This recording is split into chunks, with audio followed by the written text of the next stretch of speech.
Good evening, everyone. Welcome to Sports Corner with the Con Man. I am your host, the Con Man, with my partner in crime, Mr. Mike Semler. How you doing this evening, Mike? I'm doing well, Michael. How are you? Very well. And I have one, sometimes you come across some people who, really, make you feel good about what they do. And we have a very special guest. His name is Mike Myers, who is the commissioner of the NBA. Now, Mike, I did a little homework. Mike Myers serves as the current commissioner of the Military Basketball Association. As a founder and volunteer head coach for over 20 years, Mike Myers has been one of the leaders in the efforts to support military basketball with a globally established volunteer association. He is a 23-year active duty Army combat veteran. He joined the Army in January of 2000 as an enlisted soldier with the MOS of 75B10, which is as a human resource specialist, and then commissioned in 2005 from the ROTC as a second lieutenant in the Quartermaster Corps. In 2006, Mike deployed to Iraq in support of Operation Iraq Freedom during the surge. He was medically evacuated in 2007 and uses basketball to stay resilient and build mental fitness. Mike has contributed over 15,000 hours of volunteer service in various communities and utilizes military basketball platform, as a method to provide active duty service members recreation while off duty. How you doing, my man, Mike? How you doing? I'm doing great. How about yourself? Mike. Well. And my man Mike. But let me just start off a little bit, man. I've been watching. You've been doing a couple of news shows. You've been on a couple of shows. You've been promoting what you're doing with the NBA and the playoffs coming around right now. Before we get Mike on, can you let us know what's going on with the playoff situation? Absolutely. Yeah. First of all, thank you, Michael Concesio. Thank you, Michael Semler. I appreciate you guys giving me the opportunity to talk, and I hope you guys can hear me okay. This is a great weekend, Memorial Day weekend.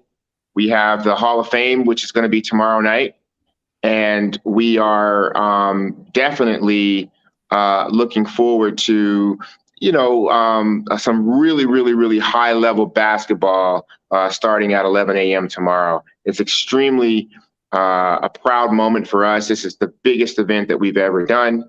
And I'm really excited about it. I mean, we've got some great, incredible sponsors, Paramount TV, Paramount Veterans Network, DirecTV, and so many others that are supporting us. And it's really cool.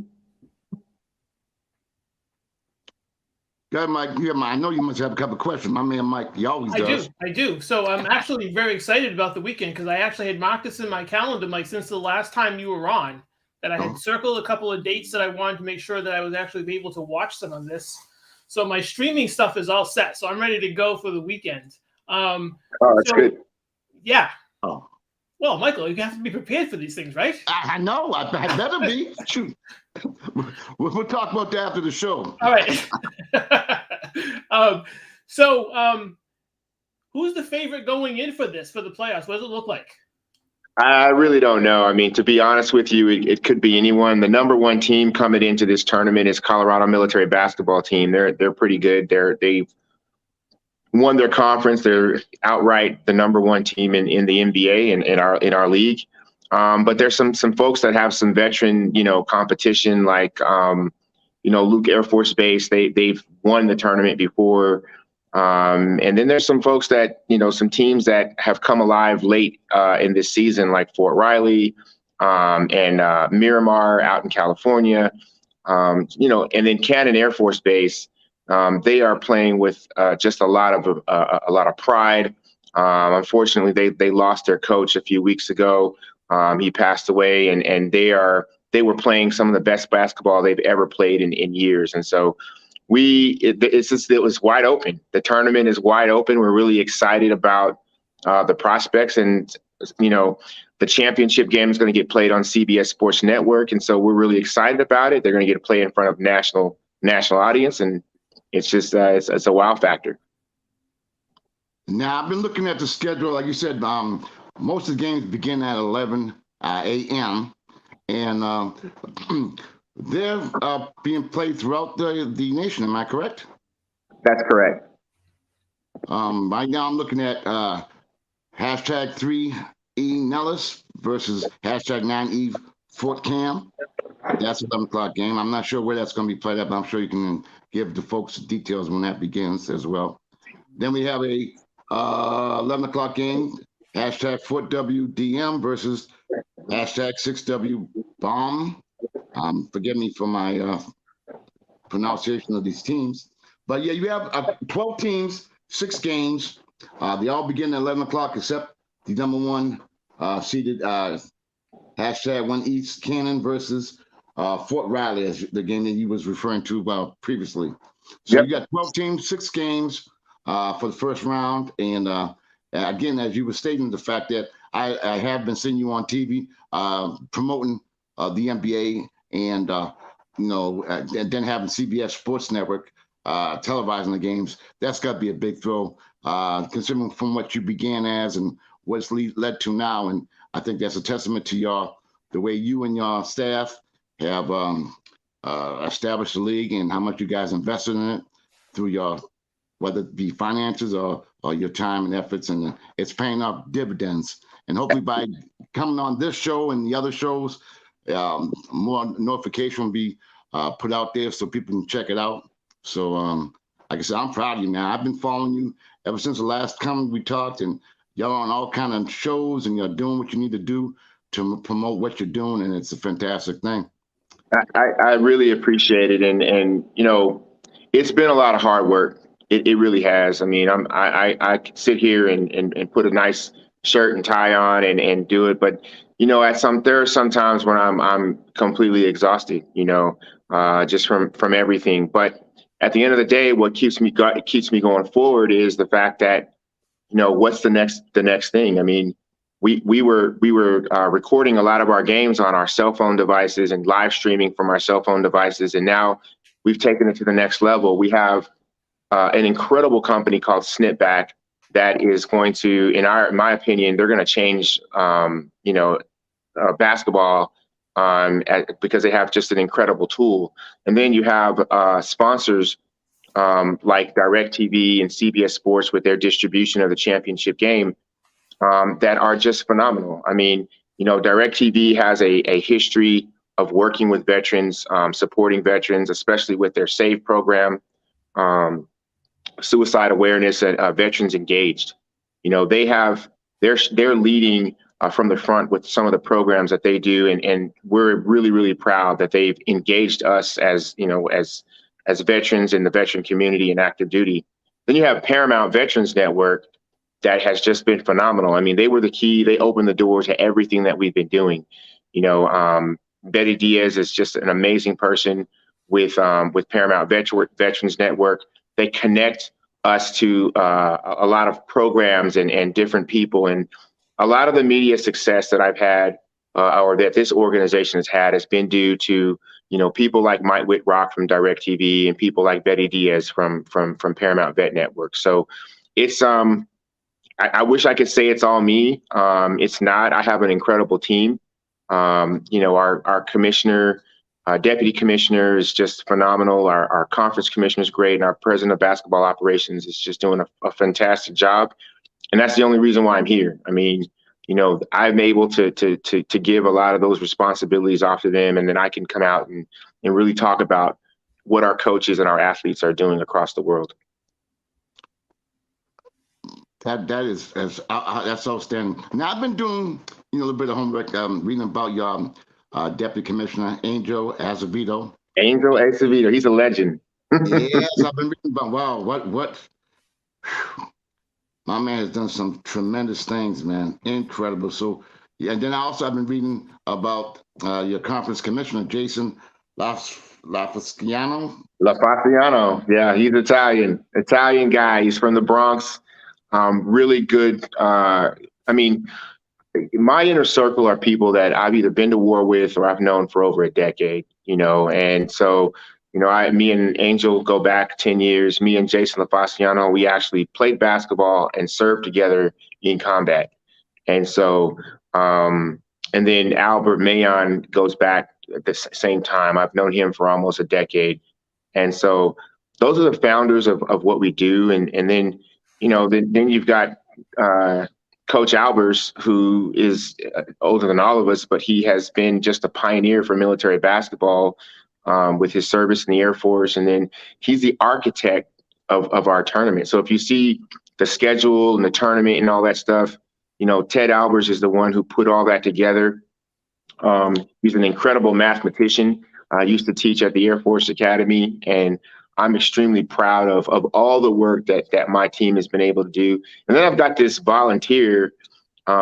She came to the Hall of Fame, last year. And she's been all in and she's in charge of our fan development and has made some major connections for the NBA with people in the entertainment industry. So, Melissa Islas, if you're out there, thanks and appreciative to her and her efforts with what she's doing. Her daughter was a Marine, served, and once a Marine, always a Marine. So, and so a lot of the things that we do that surround mental health action and our fan development process, it's just been phenomenal. And we're just really lucky to have a great team.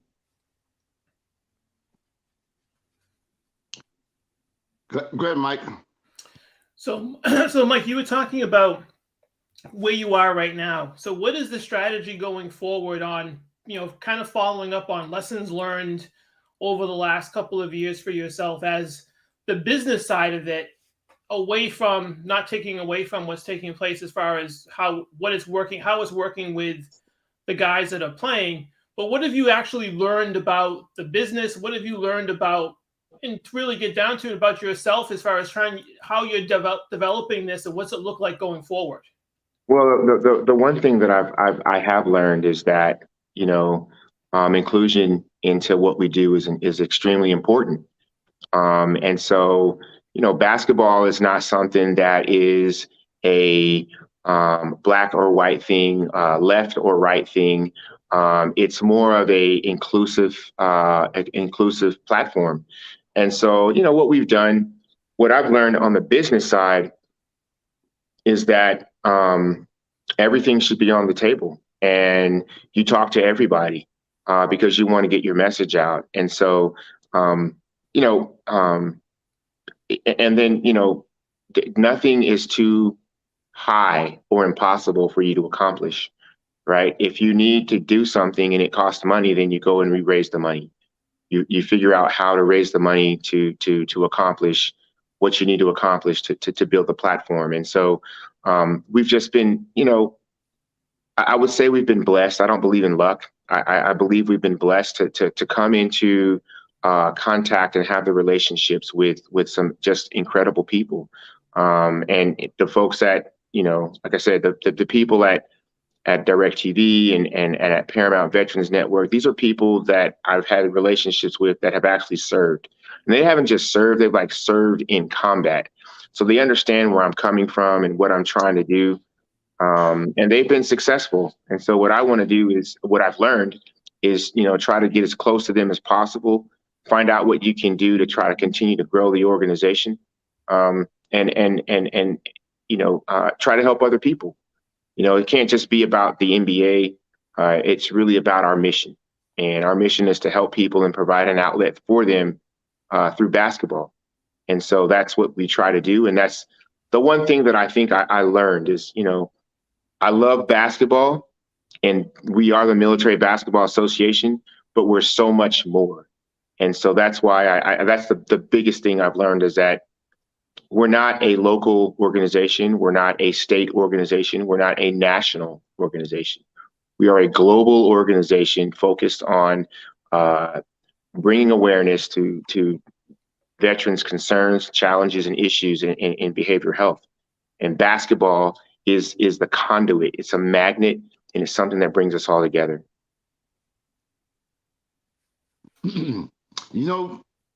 Mike, you had mentioned something about mental illness and mental health.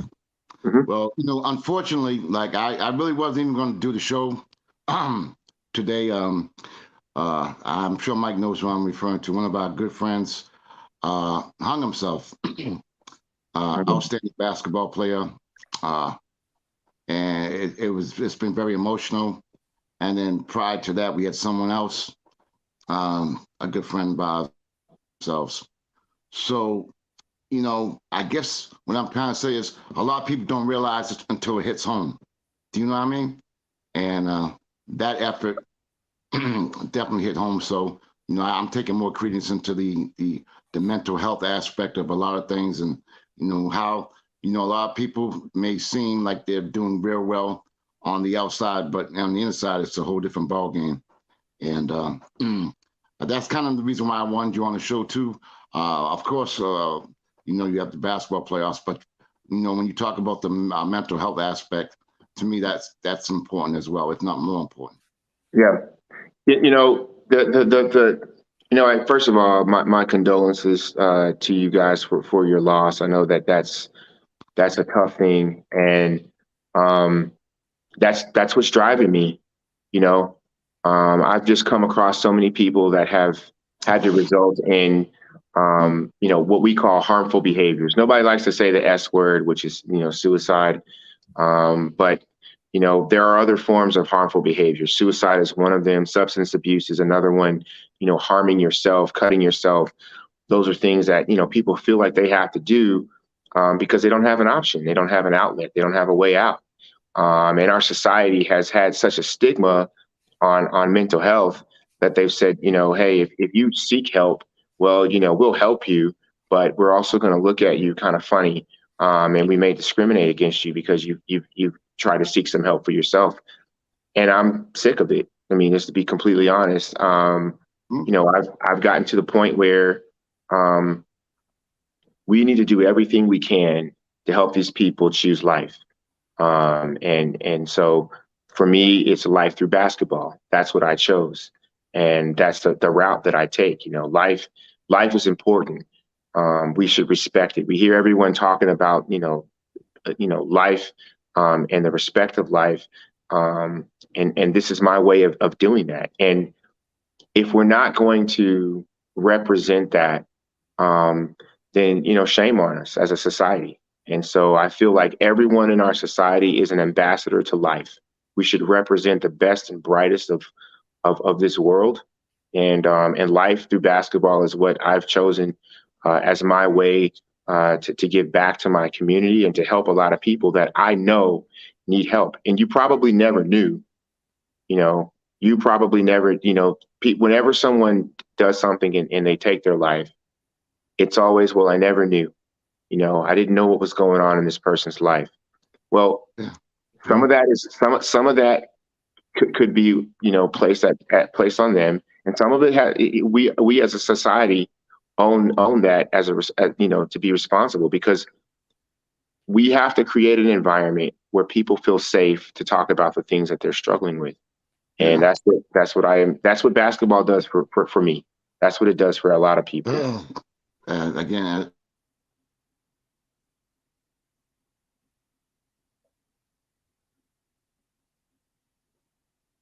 I think Michael froze. Oh, So okay. let me follow up on that thought, and let me just contribute one piece of that, or Sure. follow up with that is, I've worked closely with some organizations in some inner cities where their struggle is, and I've worked on the finance side, is their struggle is reimbursement from whomever. And, I've straddled the line going back and forth where, okay, I'm a finance guy, I'm here to help you financially.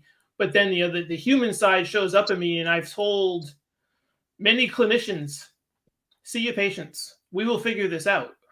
And I think that's where you're coming from, as far as the voices need to be heard. They need to be treated, and they need to be treated with respect. And that's very difficult for some that are walking through this and trying to right themselves and trying to keep their doors open. And Right. I've decided that, on my end, look, I'm well versed. We'll figure this out. Make sure if you want to increase visits, go right ahead. You want to market yourself through your neighborhoods, through your region, go right ahead. I think the industry, to some extent, as far as the clinician side, definitely weighs in on that. And you're finding more and more and more where some of those services are starting to be reduced, and that's difficult, and that's hard for those organizations to kind of wrap their heads around, on the self, as far as what are we doing for our neighbors, what are we doing for our friends, as far as them getting treated. So I can definitely hear that coming from some of the people that I've worked closely with over the last 10 years, actually, in those areas where, and these are fairly qualified health centers that I'm speaking of, frankly. They struggle, right? They struggle with some of this, is trying to deal with all that's in front of them, and really trying to get to those patients who are not seeking help, because there's issues there. There's not just a medical issue. There potentially is some psychological issues they have to deal with, some behavioral health issues they have to deal with. So, I'm not as close as to you, but I've certainly had those conversations, and very frank conversations, with clinicians and vice presidents of organizations on really how to actually maneuver their way through this. And it's quite difficult, I mean, because a lot of sometimes, there's some institutional things there that prevent people from getting help, and then there's some systemic things that, are wrong. There's society, there's society as a whole that, just only recently has accepted that at least for veterans go to war and they come back different. And so, for us, it's like, we could talk about the problem, we could look at the problem, we could admire the problem, or we could do something about the problem.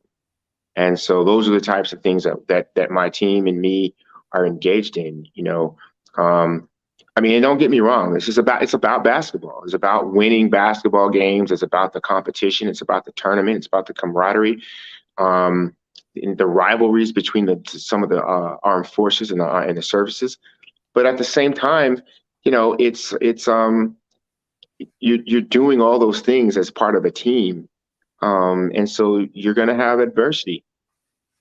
And would you rather face adversity by yourself, or would you rather face adversity with an entire team? And so, economy of force. The more people that you have behind you, the better off you are, and the more apt you are to win the battle. I was curious, as Michael was following up earlier,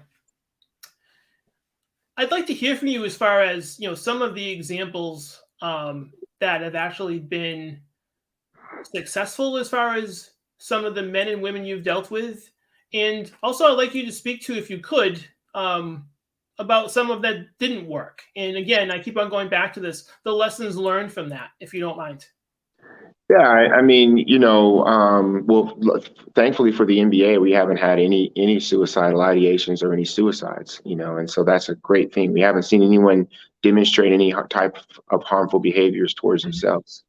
But there's different, there's lots of times where, as a coach, I've had to have conversations with people that have nothing to do with basketball, but everything to do with life, and life decisions that they have to make.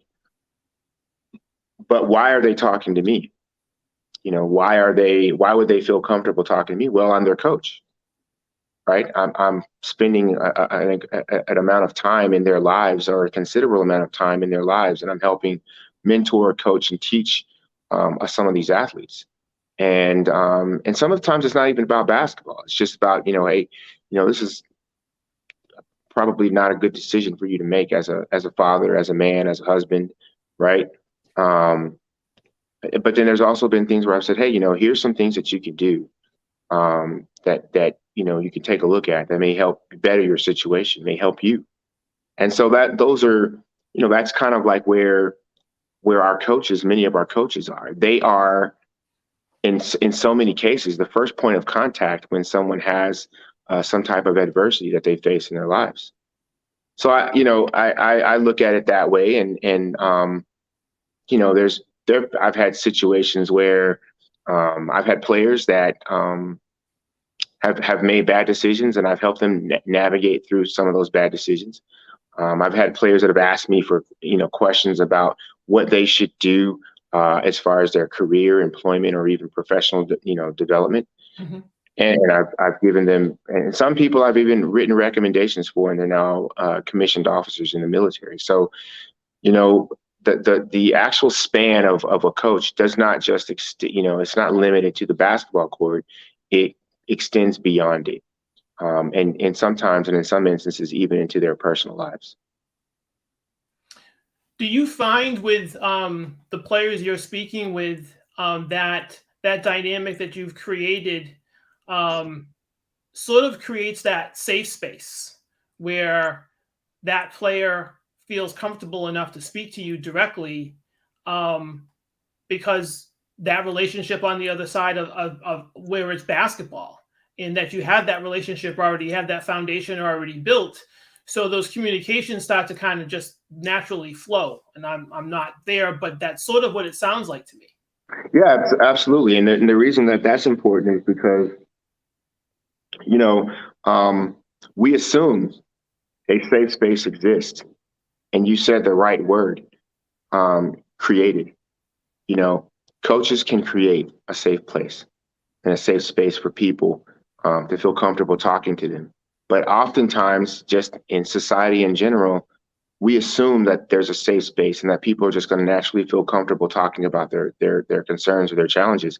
And that's not the case. And that has to be built. That's a trust thing that has to be earned. And so, when coaches are helping you with free throws, or helping you shoot the basketball better, or telling you what to do on defense, or just actually just being hard on you, and not accepting, mediocrity, it comes off as, man, I am, this person really cares about me. They care about the way I perform. And so the safe space is created because they're going to trust them at some point with something in their personal lives. And that's when our coaches are ready. And they've done it time and time again. And I'm really proud of them for it. Yeah, that's pretty cool. That's excellent to hear, because I've, not to bring this back to me at all, but I've experienced that with some of the coaching I had, really starting with my dad way back when, where coaches would go out of their way to teach, right? To be more of a guide. And I was coached pretty hard for some of my coaches, but it was that relationship that was there, because you're right. You trust them, right? You trust them to actually give you advice. And Michael and I have talked about this pretty frankly, that when you have that dynamic that shows up and someone's teaching you, and you take their advice, you take their coaching, and it works, right? You're just there now, right? You're not moving because that guy is giving you good advice. That woman's giving you good advice for your athletic career. And then somehow the door opens where it now becomes, I can go to that person and talk about something personal. I can talk about something that is not basketball. And, one of the things I mentioned to Michael one time was, going through some of the coaching that I have, one of the coaches just didn't ever have that dynamic with their players. Right. It just so happened it was me.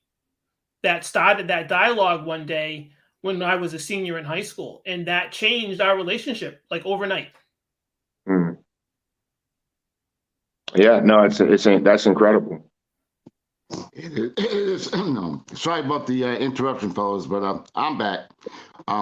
Mike, what I wanted to bring up as well is that you are on a couple of shows in the morning, as I am as well, and some of the shows you're on, again, it's all relates and it's regarding military people doing a sports podcast.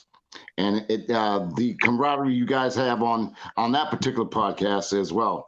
I think that's a great thing that you guys do. I had the pleasure of being on there at one time, and I keep supporting the program as much as I can. I try to watch it as much as I can. You guys are great on it. You guys keep it 100, which is really fascinating that you guys have gone through what you've gone through, and to do what you guys do to me is absolutely amazing. And I'm so proud of it. One thing I wanted to, I had asked before the interruption occurred. Now, you in your leagues and all that stuff, is it strictly to people who are in the military? I'm not talking about players. I'm talking about officiating, whether it be scoring, whether it be timing, or anything of that nature. Does it have to be? Does everyone have to be involved in military per se? No, just the athletes. Just the athletes.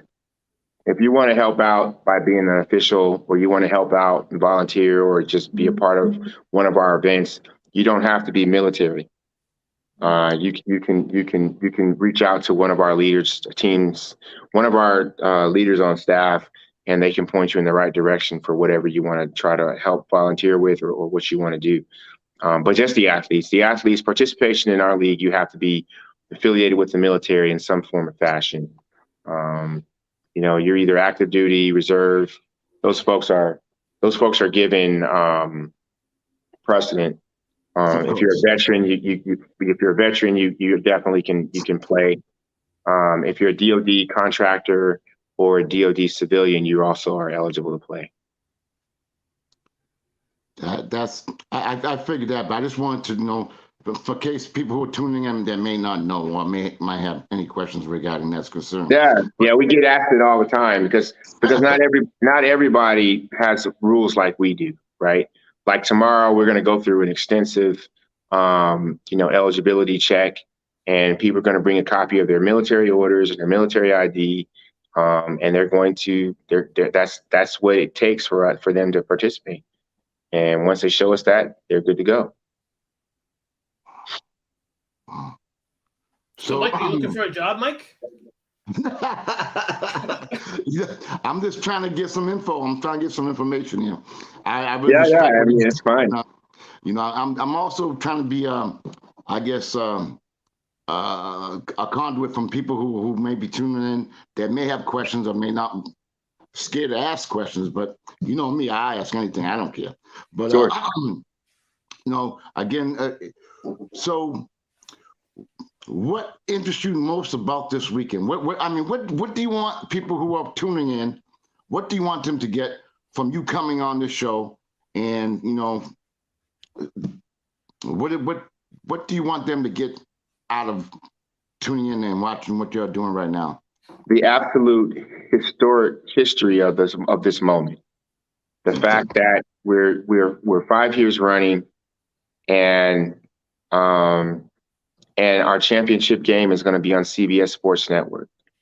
And the fact that we have DirecTV as a sponsor for this entire event.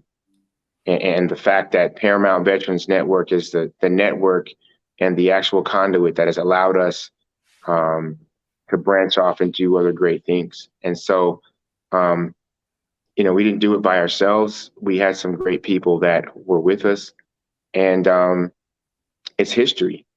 I mean, it's history for an organization to come from nothing to now having its championship game on the oldest network, in television, which is CBS.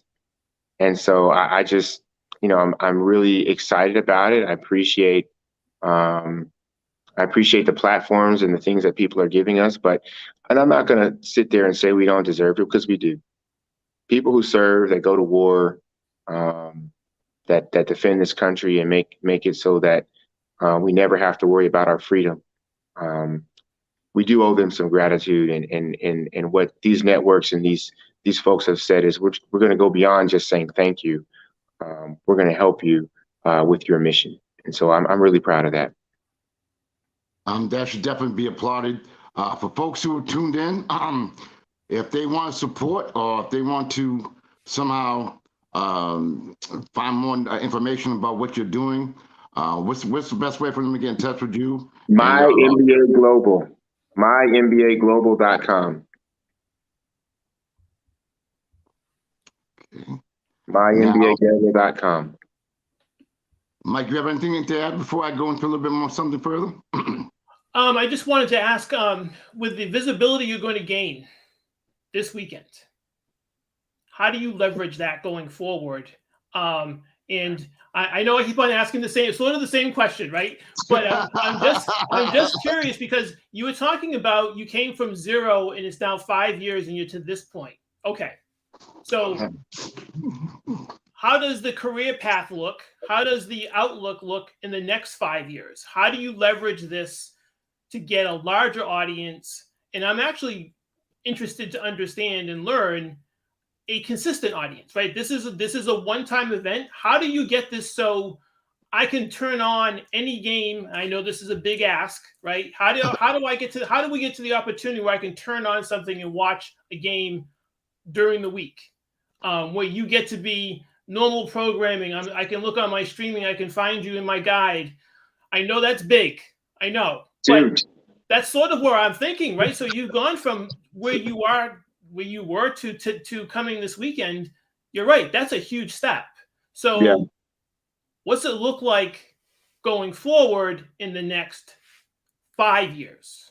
In about 5 years, I think the NBA will be, we've got to get to a point where we're self-sustainable and we're getting grants and stuff like that and donations, and we're able to keep this thing going forward. And so the next 5 years, I see us I see you doing that. I see you turning on the television, and we're partnered with the NBA and different other entities that help us continue to help soldiers and help veterans and help active duty service members.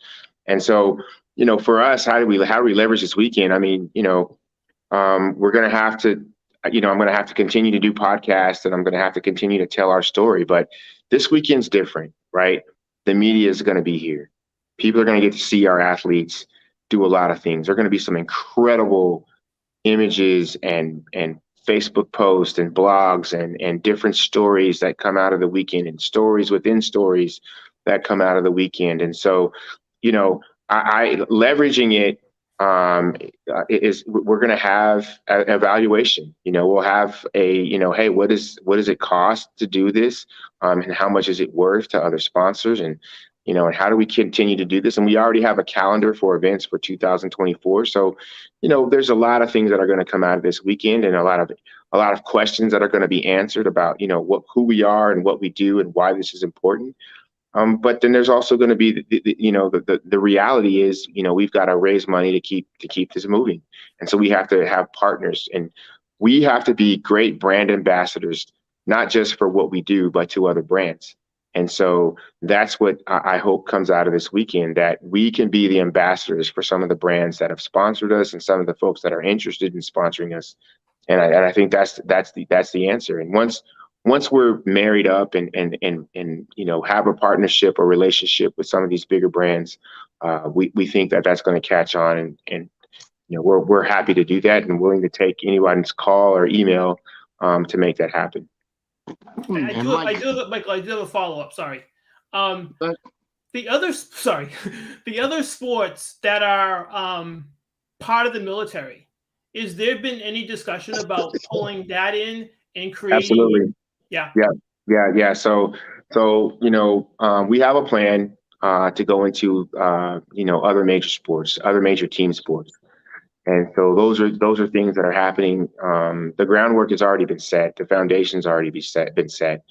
And so now we plan on branching out and talking to the leaders of those sports in the veteran community. And we want to use our model, the same model that's been successful for the NBA. We want to give that to volleyball and softball and rugby, and soccer, team sports that really matter, that athletes get out there and compete and do every day. We want to normalize that. Sports is the thing that helps connect everyone, and it's an outlet. When you take sports away and you make people individuals, that's when we start seeing a lot more of these harmful behaviors. And another reason why, Mike, I wanted you on was to connect with the Robert Bobby Reed. I don't know if you're familiar with him, but he has probably one of the most outstanding sports podcasts in the country. He has a show called All Ball Chicago, and he has a lot of contacts that I was telling you about. Some I have, but he has the real deal Holyfield. I mean, he has Isaiah, Tim Hardaway, Mark Aguirre. He has all them people. Oh yes, on a regular basis, by the way.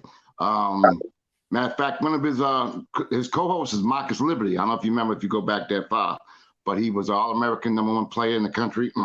Ended up going playing for Illinois. But that's who I wanted you guys to hook up, and maybe which I'm still going to work on, by the way, anyway. But to have you guys, because he's something else. I think. Well, I definitely want to meet him. I definitely want to meet him. I want to meet as many folks that Michael, in your network, because one, I love what you're doing. I love the show, and two, I just think that you guys giving us a platform is amazing, and I'm happy to come on your show anytime. And I'd be happy to come on his show at any time. Oh, that would be great. Well, we can make that happen. Definitely. Especially if he has Isaiah Thomas on, because growing up as a kid, I loved Isaiah Thomas. I don't care what anybody says about him. I don't care about I thought he was a hell of a coach.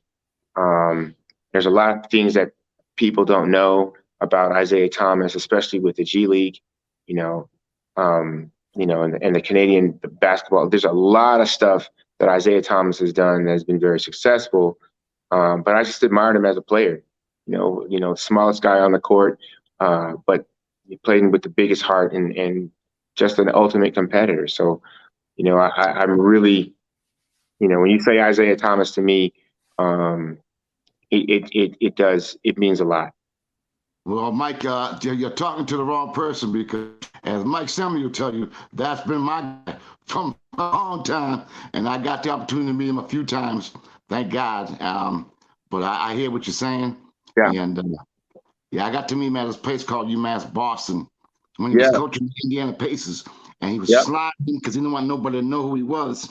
So he was sliding up there, and I caught him, took a nice picture of him, and got to talk, got to meet him, and Mark Aguirre came on, was there, matter of fact, that day as well. He comes on the show on a regular basis, like almost every Wednesday.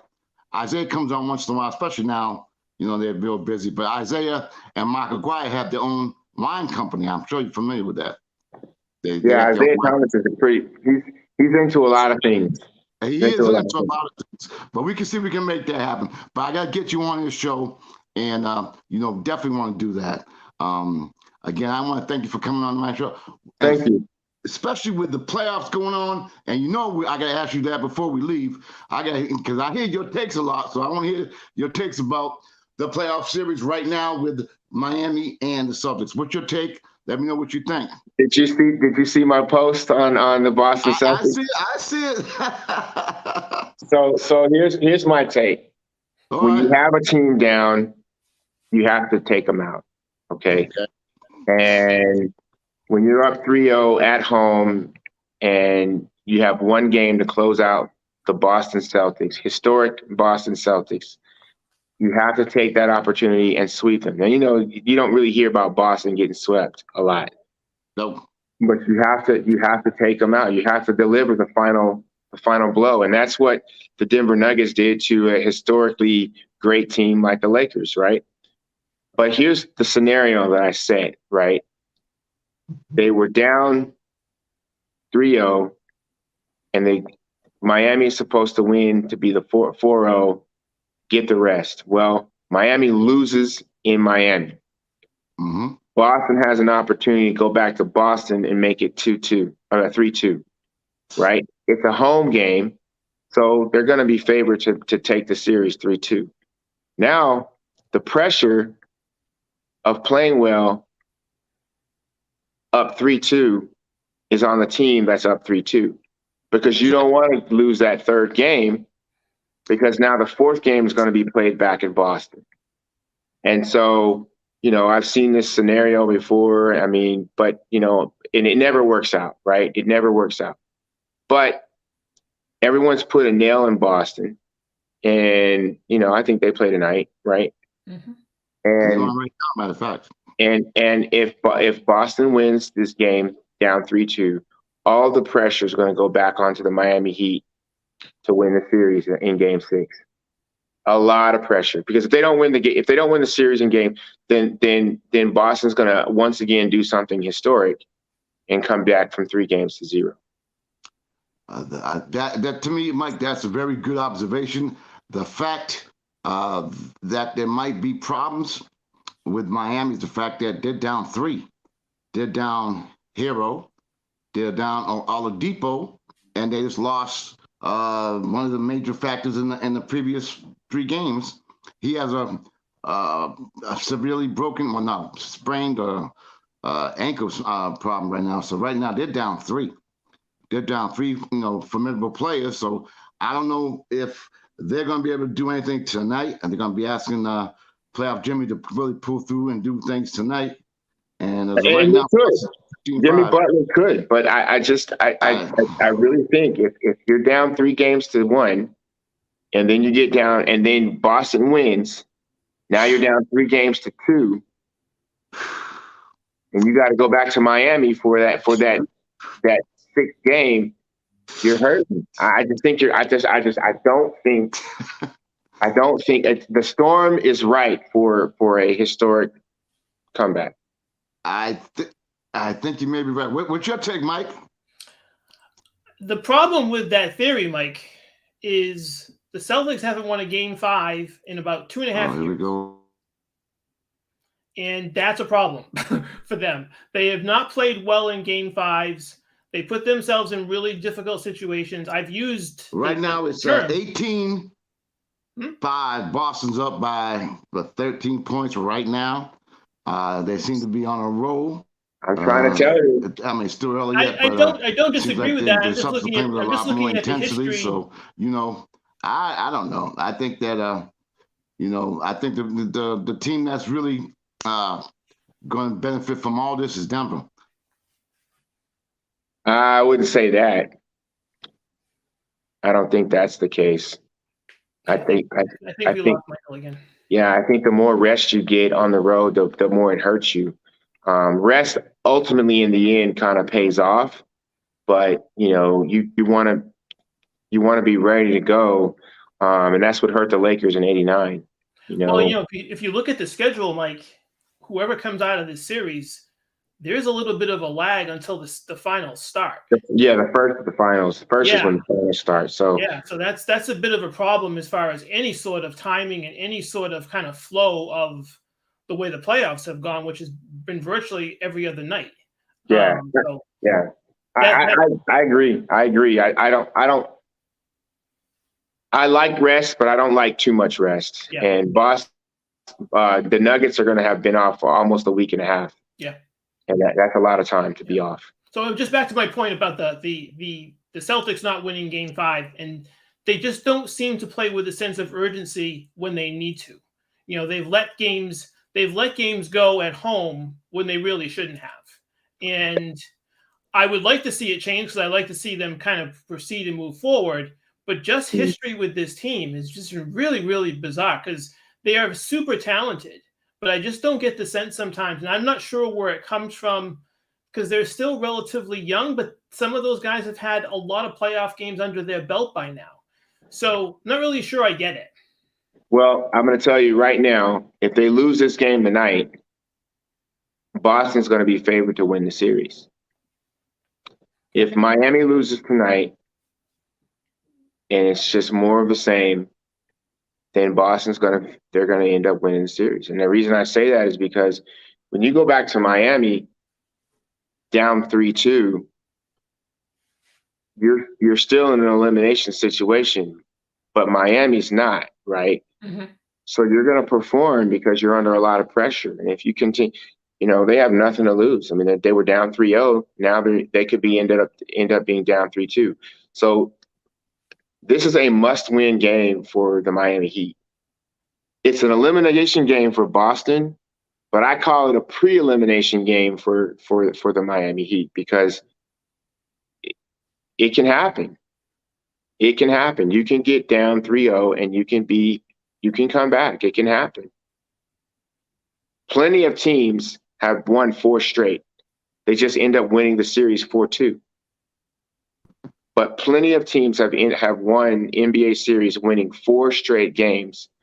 So, if you're down 3-0 and you think, well, no team is going to beat me 4 straight times, you're mistaken. The Bulls have won 4 straight games. The Warriors have won 4 straight games. There's so many teams out there. You can win 4 straight games. That's not the issue. So I just think that if they come in lackadaisical and they lose this game and they're down 3-2, I don't feel like Miami would be the favorite to go to the finals anymore. Okay, let me ask you a couple questions. Let's say, like you said, anything can happen. Any team can win 4 games. But if Boston were to lose, let's say tonight, which they're going to win, they're up 26, they're going to win. But if they were to lose, do they still keep Brown and Tatum? Yeah. When they get paid $600 million. Yeah, you do. You have to. If you let any of those guys go, and I think they have Derek White. I don't think you can you don't break up the team, but you work on that team as a championship caliber team. You don't break that team up. You have to get someone in there who can have them play consistently at a championship level.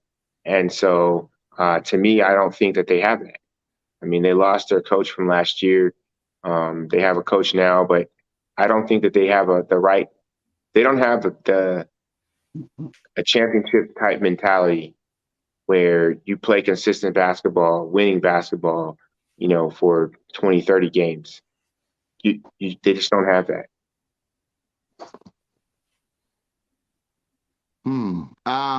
I tend to agree with you. They seem to like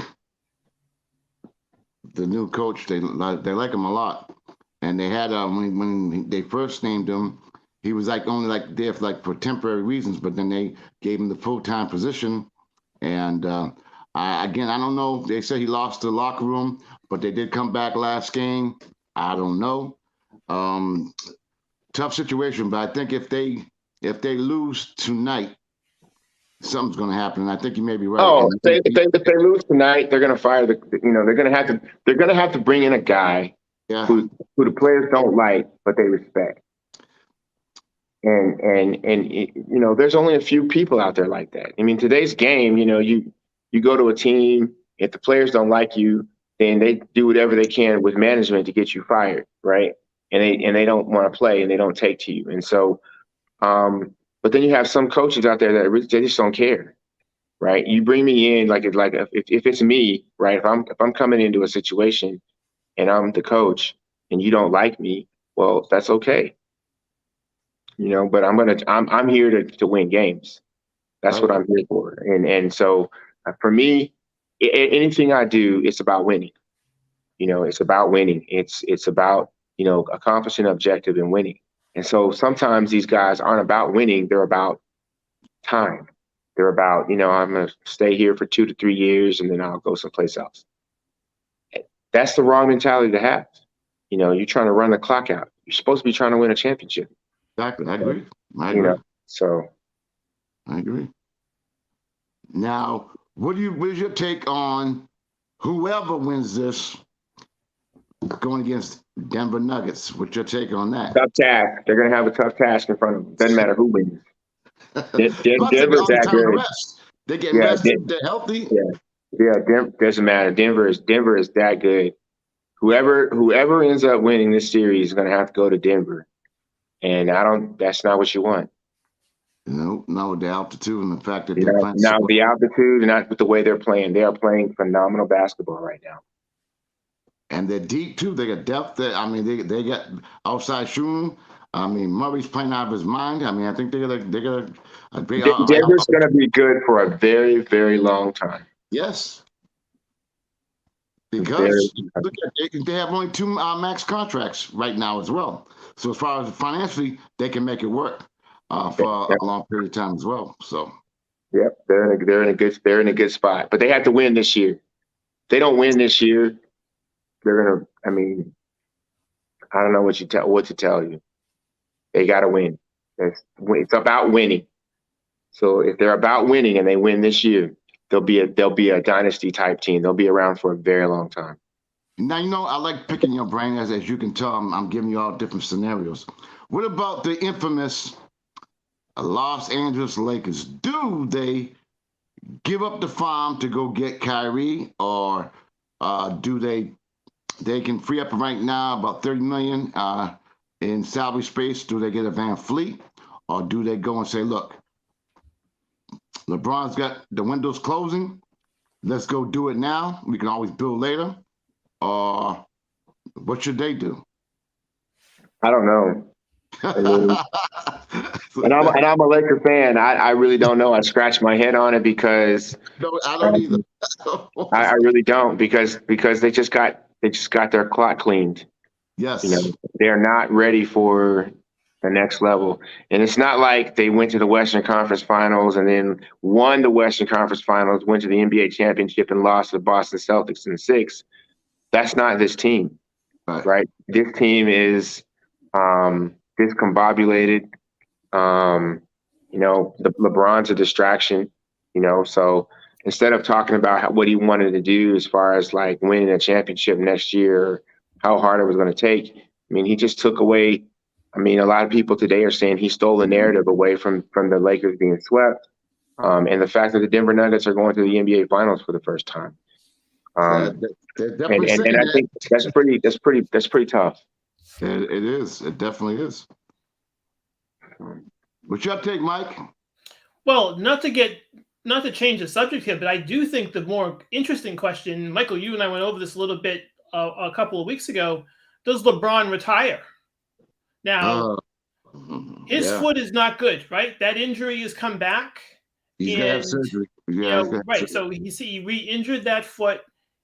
That's something that's going to take a little while to heal for him. So I wonder if this is he's not going to be whole again, right? That's just not going to be any longer. But I wonder if this is actually something serious that he's considering, because I think he was really hurt at the end of the season. That could very well be true. I think he was hurt, but I don't think that. I mean, basketball is just different today. And it's just different. We all talk about it being the business. I don't think LeBron's going to give up $59 million this year. Because that's what he's doing next year or next season, whatever. I don't think he can afford not to take it, but that's $59 million. I think at the end of the day, he's going to take it. That's my opinion.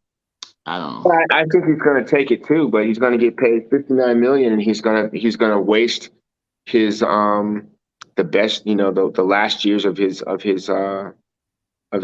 time, and if LeBron needs a fifth championship, at least, so that he can say, okay, well, I have some stake at the GOAT. I want to be the greatest of all time. I want to be considered the greatest of all time. No one, I don't believe that. Had he won this series against the Nuggets, I would have said, yeah, no problem. But he didn't. And so I think he's got a lot more things out there that he needs to go and get to try to get close to being in that conversation. But until then, it's MJ and Kobe. And you can choose which order. I mean, I'm a Lakers fan, so I say Kobe. Okay. We're not considering Bill Russell into that conversation, who has 11? I don't even, I mean, we're talking, to me, I like Bill Russell. I think Bill Russell was a great icon for basketball. phenomenal basketball player. But you know, my era, in my era, and the era that I grew up in, Yes. it was Michael Jordan, and then even recently Kobe Bryant. I just feel like, you know, those guys they changed the game. Steph Curry, you can also argue, has changed the game. And you know something, I've been adamant in my thoughts on this. Most people will gravitate to what is more reasonable to them. You know, the older players remember when the older fans remember when the older players in the 50s and 60s, that resonated with them. And especially back then when the players like Bill Russell, them games went on TV.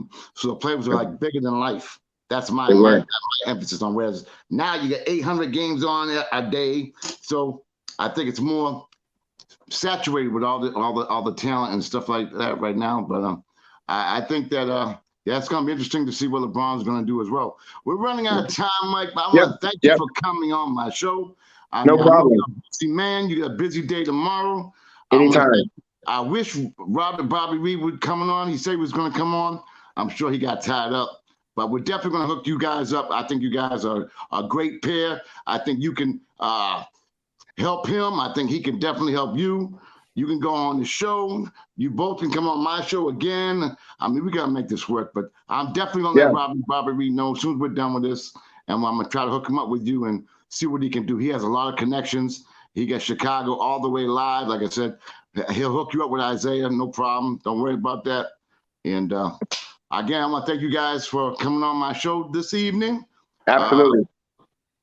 May God bless all y'all. Stay tuned next Thursday for Sports Corner with the Con-Man. And who knows what we'll have next week. Have a good night. Take care. God bless. Michael, good luck. Thank you, Mike. Thank you. Good luck, guys. Thank you. All right, bye-bye.